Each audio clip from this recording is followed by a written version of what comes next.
예수님께서 성전으로 들어오시자 백성들이 다 예수님께로 나아왔습니다.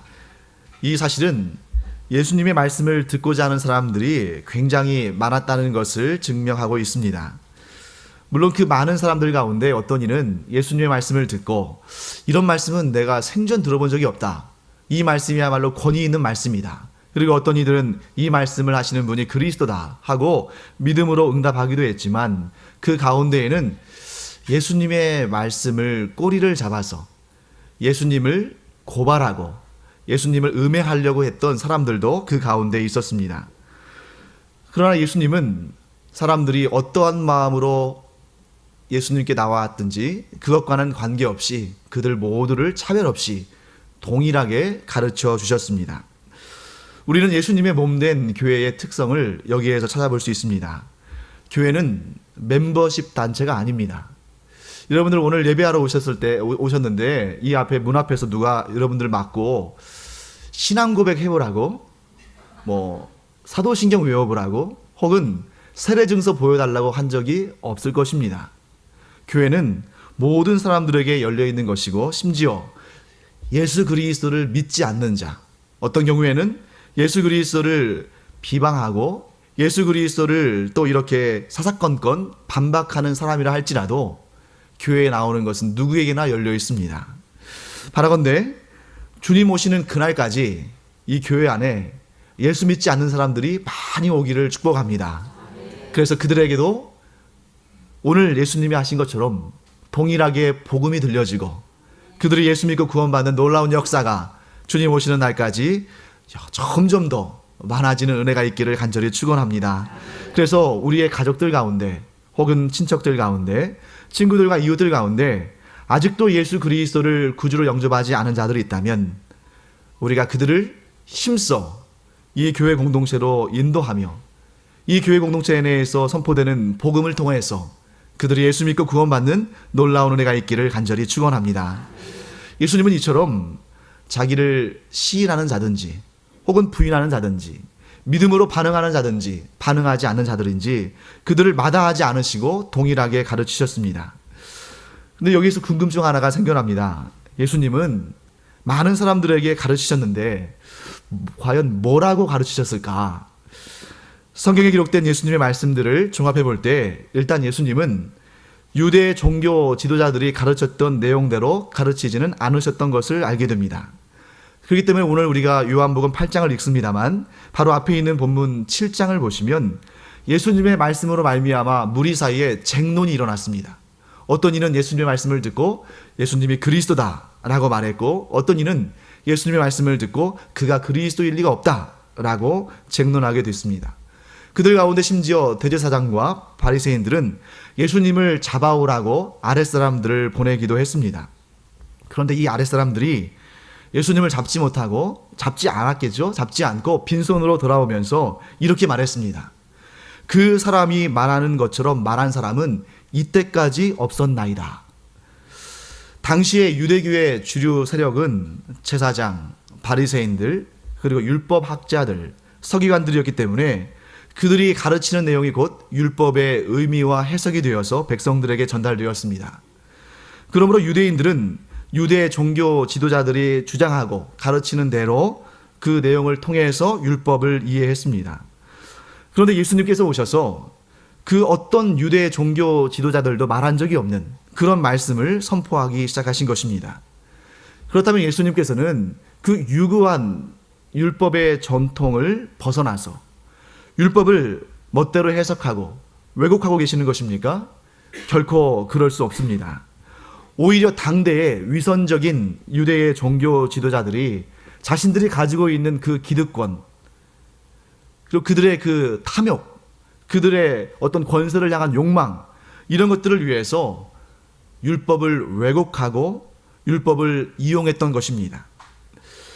그러나 예수님은 그 율법에 담긴 하나님의 온전하신 뜻을 그대로 백성들에게 선포하시고 가르치셨던 것입니다. 그렇기 때문에 이스라엘 백성들이 한 이 말을 우리는 이렇게 볼 수 있습니다. 그들이 그 사람, 즉 예수님을 가리키는 거죠. 그 사람이 말하는 것처럼 말한 사람은 이때까지 없었나이다. 이 말씀은 예수님의 말씀이 그만큼 그 누구와도 비교할 수 없을 만큼 특별하다는 것을 의미하기도 했지만, 동시에 이스라엘의 종교 지도자들이 얼마나 오래도록 율법을 왜곡해 왔는지를 드러내는 표현인 것이기도 합니다. 안타까운 일은 유대의 종교 지도자들이 비록 그들의 헛된 욕심과 잘못된 전통을 따라서 율법을 자신들의 기득권을 유지하는 수단으로 이용했다 할지라도, 예수님을 통해서 이 율법의 원 의미가 선포되었을 때에 그때라도 그 말씀을 듣고 돌이켰다면 좋았을 텐데, 그들은 자신의 죄악을 돌이키기는커녕 오히려 진리를 선포하신 예수님을 미워하고 음해하려고 했던 것입니다. 오늘 본문의 사건은 그들의 이 완악함을 단적으로 보여주고 있습니다. 예수님께서 성전에서 가르치실 때에 서기관들과 바리새인들이 음행하다가 현장에서 붙잡힌 여인을 끌고 예수님 앞에 나왔습니다. 그리고 예수님을 시험했습니다. 선생님, 이 여인은 음행하다가 현장에서 잡혔습니다. 모세는 율법에 이러한 여자는 돌로 쳐서 죽이라고 했는데 선생님은 어떻게 말씀하시겠습니까? 라고 물었습니다. 얼핏 보면 예수님을 이 모세의 반열에 올려서 아주 그 권위를 인정해주고 자신들이 참 어려워서 해결할 수 없는 그런 문제들에 대해서 예수님의 그 권위로 알려달라고, 그 뜻을 알려달라고 이렇게 도움을 청하는 것처럼 보이지만, 사실은 그들은 예수님을 음해하고 고발할 근거를 찾기 위해서 그런 질문을 던진 것이었습니다. 그들의 말과 행동 속에서는 이렇게 판단할 수 있는 몇 가지 근거가 있습니다. 첫째로, 그들은 간음하다가 현장에서 잡힌 이 여인에 대한 예수님의 견해를 물을 필요가 없었습니다. 그들이 5절에서 직접 자신들의 입으로 말한 것처럼 이러한 여자를 돌로 쳐서 죽이라는 이 율법의 명령을 그들은 누구보다 더 잘 알고 있었기 때문입니다. 만일 이 여인이 진실로 범죄 현장에서 붙잡혀서 그 율법의 규정대로 돌에 맞아 죽어야 할 여인이라면 그 계명에 따라서 돌로 쳐서 죽이는 형을 집행하면 그만이었을 것입니다. 그런데 굳이 그들은 이 여인을 데리고 예수님께로 나와서 예수님의 의견을 물을 필요가 없는데 그렇게 한 것이죠. 왜 그렇습니까? 예수님의 말을 꼬리 잡아서 예수님을 고발할 근거를 얻기 위한 것이었습니다. 둘째로, 여러분, 손바닥도 마주쳐야 소리가 난다고 간음은 여인 혼자서만 할 수 있는 일이 아닙니다. 분명히 이 간음의 현장에는 간음한 남성도 있었을 것입니다. 그런데 이들은 그 남성은 데려오지 않았습니다. 아니, 사실 그 남성에 대해서는 관심도 없었을 것입니다. 서기관과 바리새인들은 율법의 기초적인 상식이 없는 자들이 아니라 율법을 달달달 외우듯이 정확히 알고 있는 자들입니다. 그럼에도 불구하고 그들은 율법을 잘라내고 재단해서 예수님을 음해할 도구로 사용한 것입니다. 예수님은 그들의 이 음모와 시험 앞에 아무 말씀하지 않으시고 묵묵히 땅에 무엇인가를 쓰셨습니다. 여러분, 예수님께서 땅에 뭐라고 쓰셨을까요? 참 궁금하죠? 근데 사실은 이 무엇을 쓰셨는지 그 내용이 이 본문을 이끌어가는데 핵심적인 사항이 아니기 때문에 본문에서 밝히지 않으셨을 수 있습니다. 하지만 궁금한 것은 어쩔 수 없죠. 제가 어렸을 때부터 이 성경을 볼 때 이 부분이 성경에서 가장 궁금한 내용들 가운데 하나였습니다. 요즘에는 좀 그런 일이 별로 없는데 제가 어렸을 때만 하더라도 성탄절쯤 되면 공중파 방송에서도 예수님에 관한 영화들을 많이 보여줬습니다. 그래서 예수님에 대한 그 영화들을 이렇게 보다 보면 궁금한 장면들이 나와요. 그 중에 바로 한 장면이 바로 이 장면입니다. 이 가늠한 여인을 보시면서 또 그들을 고발하는 사람들을 보시면서 예수님이 땅에 뭐 쓰시잖아요.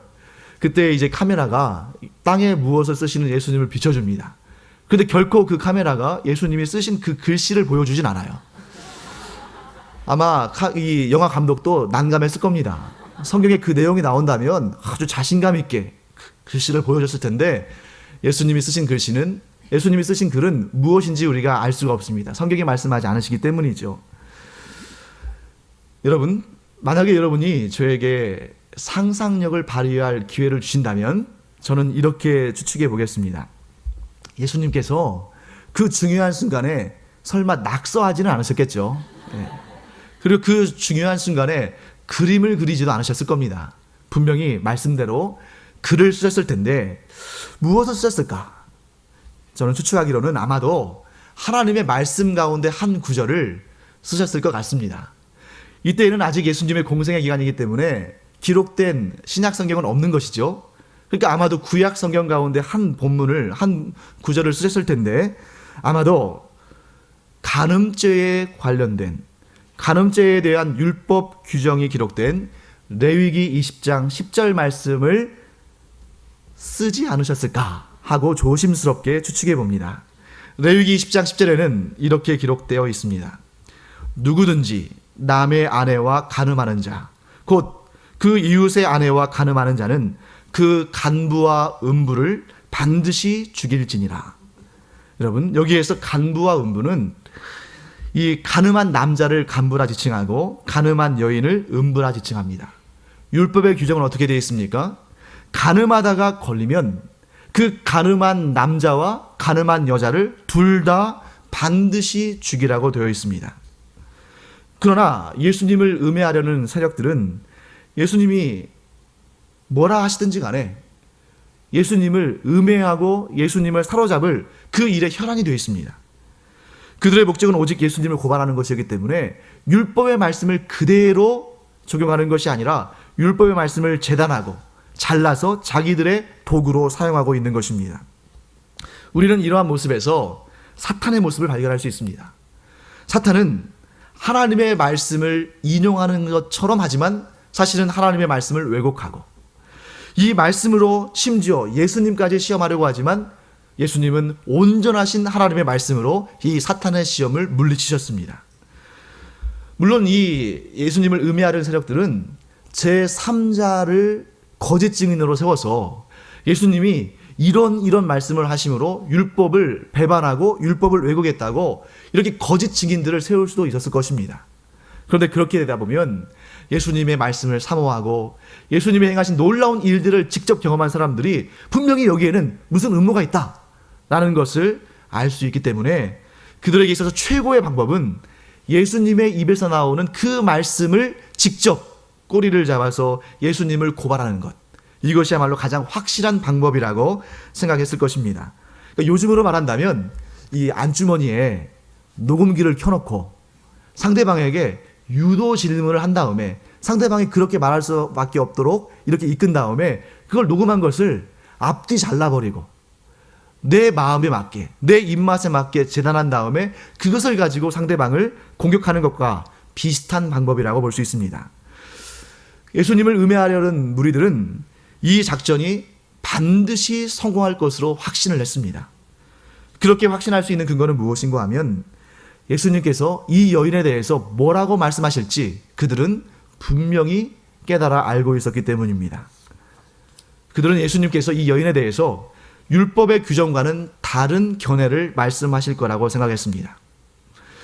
비록 그들이 예수님을 구주로 영접하지도 않고 믿지도 않았지만 이 간음한 여인의 문제에 대해서는 예수님이 어떻게 반응하실지를 선명하게 알고 의심치 않았습니다. 그것은 무엇일까요? 예수님은 어떻게 해서든지 간에 이 여인을 살리려 하실 것이라는 확신이 그들 가운데 있었던 것입니다.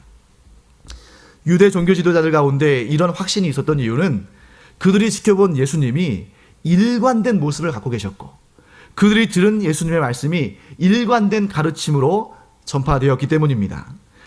여러분 아시다시피 예수님은 수없이 많은 병자들을 고쳐주셨고 또 수없이 많은 귀신들을 쫓아내셨고 죽어가는 사람들을 살리셨고 심지어 죽은 사람도 살리셨습니다. 심지어 안식일, 일을 해서는 안 된다는 이 안식일에조차도 사람을 살리는 일에, 사람을 구원하는 일에 온 힘을 다 쏟으신 분이 바로 예수님이십니다.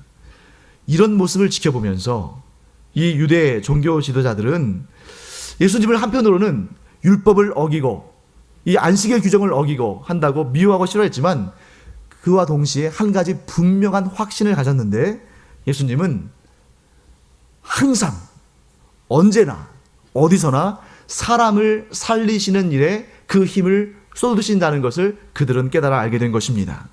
비록 그들이 예수님을 구주로 영접하지는 않았지만 예수님께서 어떻게 결정하실지에 대해서는 예수님을 사랑한 사람들에 못지않게 정확하게 알고 있었던 것입니다.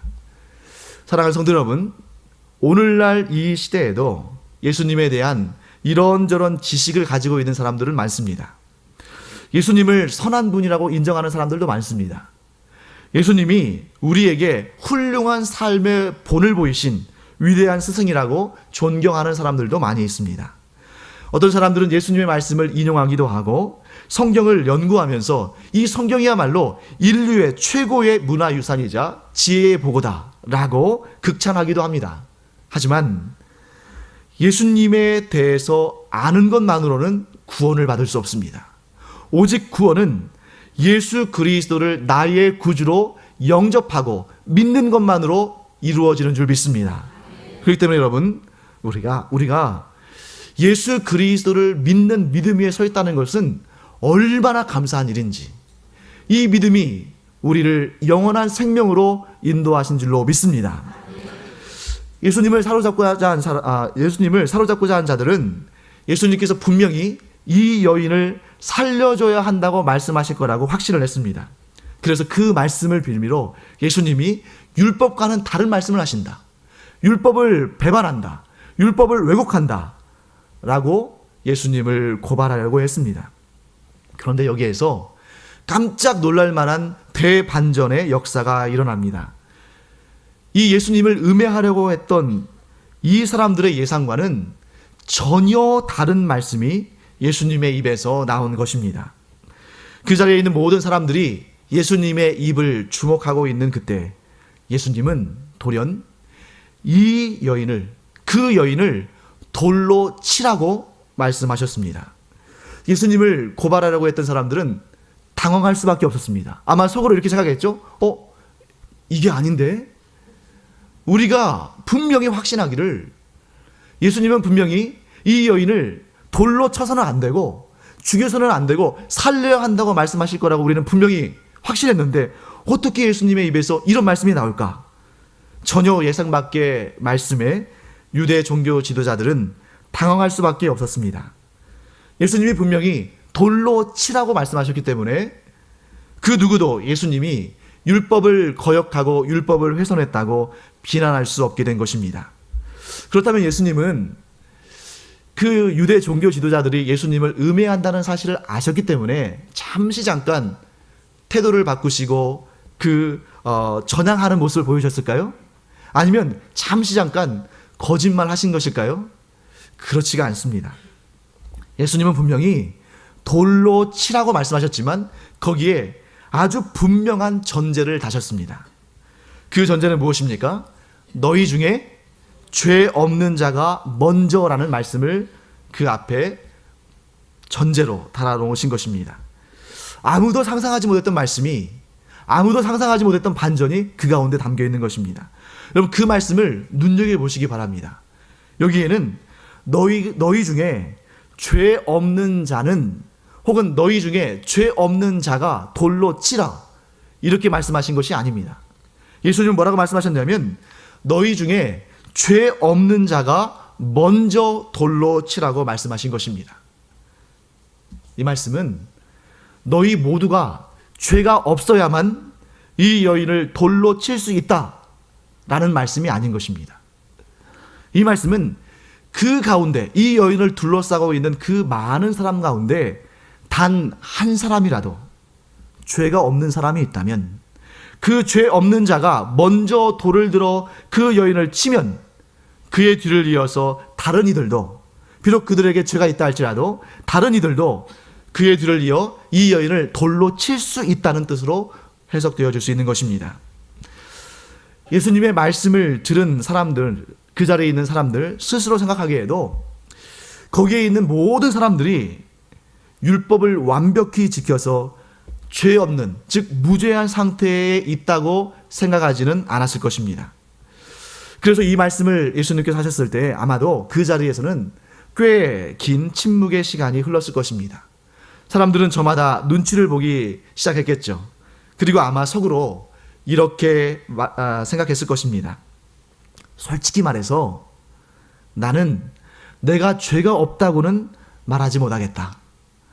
하지만 이 중에는 경건한 서기관도 있고 율법이라면 목숨까지도 내어놓을 수 있는, 목숨까지도 바칠 수 있는 바리새인들도 있으니 분명히 이 가운데는 율법을 잘 지켜서 죄 없는 사람이라고 인정받을 만한 사람이 있을 거야.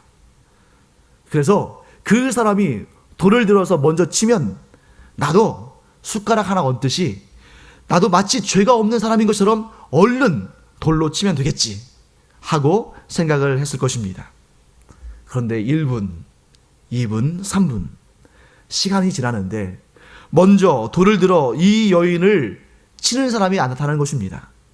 먼저 돌을 들어서 이 여인을 치기만 하면 나도 함께 돌로 이 여인을 칠 수 있을 텐데, 은근슬쩍 그 일에 동참할 수 있을 텐데, 시간이 지날수록 이 기대감은 절망으로 바뀔 뿐이었습니다.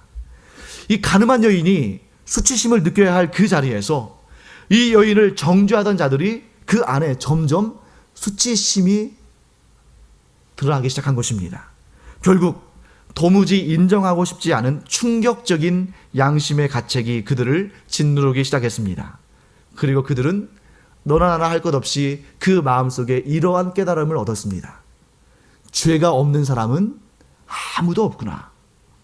결국 기세등등했던 그들은 어른에서부터 젊은이에 이르기까지 한 사람도 빠짐없이 모두 어깨를 축 늘어뜨리고 떠나가 버렸습니다. 예수님은 아무도 상상하지 못했을 그 말씀, 너희 중에 죄가 없는 자가 먼저 돌로 치라 라는 말씀을 하신 다음에 또 몸을 굽혀서 땅에 글을 쓰셨습니다. 예수님이 오늘 2번씩이라 우리를 궁금하게 하시죠.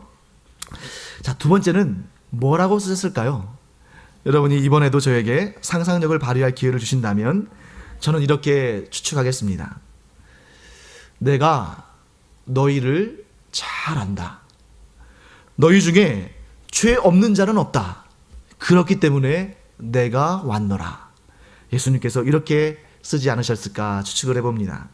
자, 모두가 떠나가고 이제 그 자리에 예수님과 가늠한 여인만 남았습니다. 머릿속에 이 장면 한번 그려보세요. 그 황량한 곳에 가득 찼던 사람들이 다 사라지고 이제 가늠하여 현장에서 잡혔기 때문에 옷도 채 갖춰 입지 못하고 이 정죄의 시선에 그 마음까지 갈기갈기 찢어졌던 이 여인, 그리고 그 앞에 거룩하신 예수님이 서 계십니다. 모두가 떠난 그 자리에 이 처절한 여인과 오직 단 한 명, 이 여인을 돌로 칠 수 있는 유일한 분만 남아있는 것입니다. 사랑하는 성도 여러분, 이 여인을 심판하고 정죄할 수 있는 유일하신 분, 이 여인을 향해서 돌을 들어 칠 수 있는 유일한 분이 입을 열어 말씀하십니다. 나도 너를 정죄하지 아니하노니 가서 다시는 죄를 범하지 말라. 우리를 심판하실 권세가 있으신 분이, 우리를 심판하실 수 있는 심판자가 우리를 향해서 정죄하지 않으신다는 말씀보다 더 위대한 복음이 어디에 있겠습니까? 예수님께서는 우리의 죄들 가운데 용서하지 못하실 죄가 하나도 없습니다.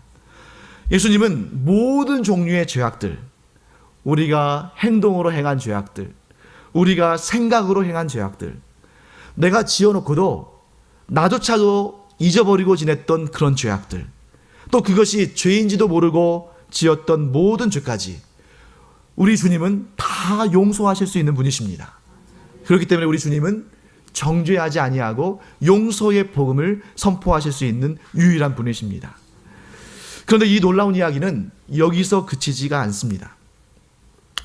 예수님은 우리가 주님의 명령을 사모하고 좋아하고 지키기를 간절히 원하지만 그 거룩한 명령을 온전히 지킬 수 없는 연약한 자들이라는 사실도 너무도 잘 아십니다.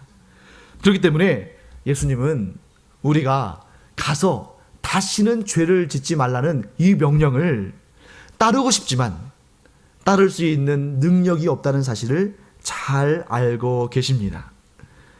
이 사실을 너무도 잘 알고 계시는 예수님은 우리의 죄를 정죄하지 않으시겠다는 그 말씀보다 더 놀라운 일을 이루셨습니다. 그것은 우리의 죄값을 대신 갚아주시는 일입니다.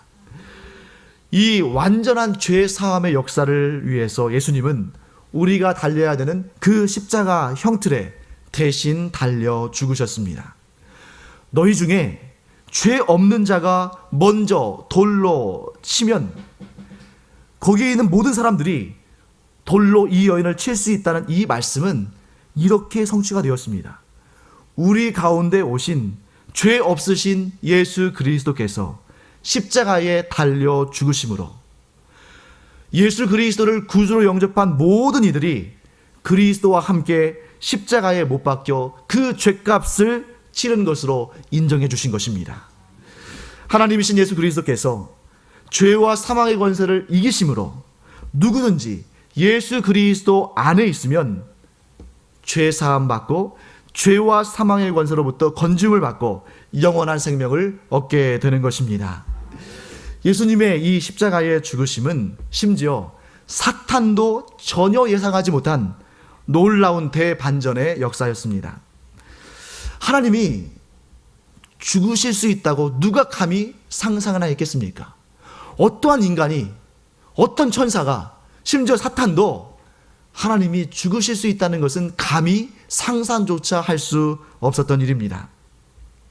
모든 사람을 시험하고 심지어 하나님까지도 대적했던 교활한 사탄이지만 이 죄를 미끼로 하나님으로부터 빼앗은 이 사람들을 하나님께서 자기 희생, 곧 십자가의 죽으심으로 다시 되찾으실 거라고는 상상도 하지 못했던 것입니다. 예수님께서 십자가를 메시고 십자가를 지시고 골고다 언덕을 올라가실 때 그때만 하더라도 또 예수님께서 온갖 조롱과 고초를 당하시고 십자가에 못 박히실 때만 하더라도 사탄은 자신이 승리한 줄로 알고 승전가를 불렀을 것입니다. 그러나 예수님의 십자가 죽음이 어떠한 결과를 가져왔는지를 깨달았을 때에는 사탄은 그만 놀라움의 경악을 금치 못했을 것입니다. 만일 사탄이 이 하나님의 비밀스러운 구원의 경륜과 계획을 알았더라면 아마 무슨 수를 써서든지 간에 어떤 일을 해서든지 간에 예수 그리스도의 십자가의 죽음을 가로막았을 것입니다. 하나님이 패배한 것처럼 보이는 그 순간에 그 십자가의 죽음을 통해서 놀라운 대반전의 승리가 이루어진 것입니다. 사랑하는 성도 여러분, 예수 그리스도를 만나기 전까지 우리는 사탄이 하나님의 그 구원의 비밀을 알지 못했던 것처럼 우리 역시 우리를 살리시고자 하시는 하나님의 그 비밀스러운 뜻을 알지 못했습니다. 그래서 흑암 가운데 거하고 고통 가운데 시간을 허비하며 살았습니다. 하지만 예수 그리스도께서 우리에게 먼저 오셨고 예수님께서 우리에게 구원의 은혜를 베푸심으로 우리가 하나님의 은혜와 사랑을 만나게 된 것입니다. 영원한 심판을 향해서 달려가던 우리가 예수 그리스도의 십자가를 통해서 하나님의 용서하심을 받고 새 생명을 받아 거듭나게 되었습니다. 이처럼 예수님은 정죄와 심판 이전에 용서와 구원을 위해서 이 땅에 오셨습니다. 우리가 이 순서를 바꿔서는 안 됩니다. 만일 예수님께서 심판주로 먼저 이 세상에 오셨다면 이 가운데 여러분과 저 한 사람도 이 자리에 있을 수가 없습니다. 그러나 하나님의 은혜는 이곳에 있습니다. 하나님의 은혜는 정죄와 심판 이전에 용서와 구원의 주님으로 예수님이 이 땅에 오셨다는 사실입니다. 여러분, 그러나 이 말씀이 예수님이 심판주의 권세를 행하지 않으신다는 뜻은 아닙니다. 예수님의 사역에는 구원과 심판, 이 두 가지가 항상 함께 있습니다. 이것이 곧 하나님의 영원하신 구속의 두 틀이 되는 것입니다. 그래서 하나님이신 예수님이 우리를 구원하시기 위해서 이 땅에 강생하셨고 우리를 위해서 우리 죄를 대신 갚아주시기 위해서 십자가에 달려 죽으셨고 우리의 첫 열매가 되시기 위해서 부활하시고 승천하시며 하늘 보좌에 올라가신 다음에는 우리를 위해서 이 땅에 있는 우리를 위해서 보혜사 성령을 보내주셨습니다. 그리고 이제 하나님의 놀라우신 구원의 계획 가운데 딱 한 가지만 남았습니다. 그 남은 한 가지는 무엇입니까? 심판주로 이 땅에 다시 오시는 그리스도의 재림인 것입니다. 예수님은 여러 번 내가 속히 오리라고 말씀하셨습니다. 그런데 어떤 이는 이 말씀을 시간적으로만 해석을 해서 예수님의 재림이 예수님이 분명히 속히 오신다고 말씀하셨는데 예수님의 재림이 왜 이렇게 더딘가? 예수님이 오시기는 오시는 것인가? 하며 조바심을 내기도 합니다. 믿음이 없는 자들은 예수님의 이 약속 자체가 무산되었다고 말하기도 하고 또 어떤 불경건한 자들은 예수님의 재림을 아직도 믿느냐고 예수님의 재림을 믿는 것을 굉장히 비이성적인 일로 여기는 그래서 우리를 조롱하는 이런 일들도 있습니다. 하지만 여러분 분명히 깨달아 알기를 간절히 축복합니다. 하나님의 이 놀라우신 구원의 경륜과 계획 가운데 이제 딱 하나만 남은 것입니다. 딱 하나만 남아있기에 그 일은 반드시 속히 이루어질 일입니다. 우리가 만일 예수님의 성육신과 예수님의 십자가 죽으심 사이쯤에 위치해 있다면 예수님이 속히 오신다는 말씀 못할 겁니다. 만일 우리가 예수님의 그 십자가의 죽으심과 부활 사이에 어디쯤에 위치하고 있다면 예수님이 속히 오신다는 말 우리 할 수 없습니다. 하지만 예수님의 또 다른 강생은 메시아의 또 다른 강생은 없습니다. 우리에게 또 다른 십자가의 죽음과 또 다른 부활과 또 다른 승천은 없습니다. 이 모든 사건은 우리 주 예수 그리스도를 통해서 완전히 성취되었습니다. 그렇기 때문에 이제 딱 하나 남은 그 구원의 대역사 예수 그리스도의 재림만 남아있기 때문에 이 딱 하나 남은 예수 그리스도의 재림은 우리에게 임박한 사건인 것입니다.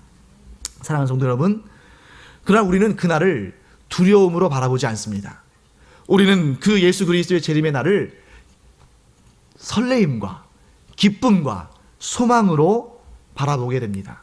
왜냐하면 예수님의 구원과 심판이 결코 그 순서를 바꾸지 않기 때문입니다. 예수 그리스도를 믿어 구원에 이른 우리는 결코 그날에 정죄받지 않을 줄로 믿습니다. 그렇기 때문에 우리가 예수님의 재림의 날을 기대하고 소망하고 기쁨으로 안심하며 바라보기를 간절히 축원합니다.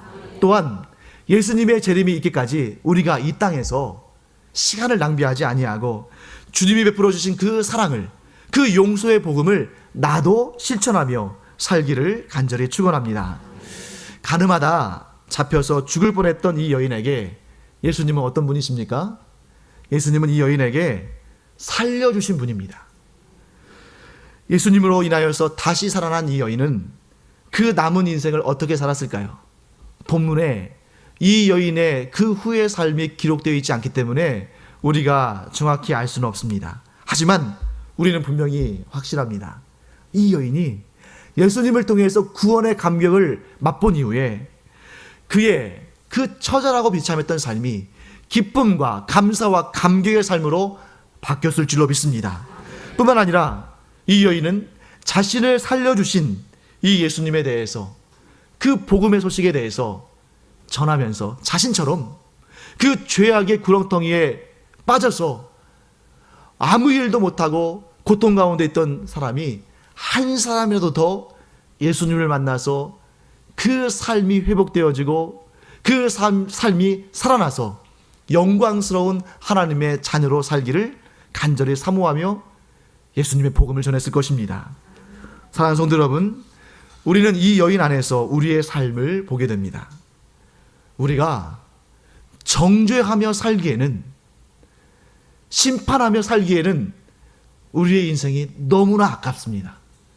주님이 속히 오실 텐데 우리가 주님 오시는 그날까지 정죄하며 살기보다는 살려주며 살아가는 인생이 되기를 간절히 축원합니다. 우리가 복음을 증거하고 또 그 복음의 삶을 삶으로 말미암아 우리 주변에 있는 사람들이 나로 인해서 살아나는 역사가 있기를 간절히 소원합니다. 그래서 우리는 내가 예수 그리스도로 인하여서 살아났으므로 나도 예수 그리스도를 통하여 이 살아갈 수 있는 은혜를 베풀며 살아가는 예수 그리스도의 사람이 되겠다고 날마다 각오하며 그 은혜로운 삶을 살아가기를 간절히 축원합니다.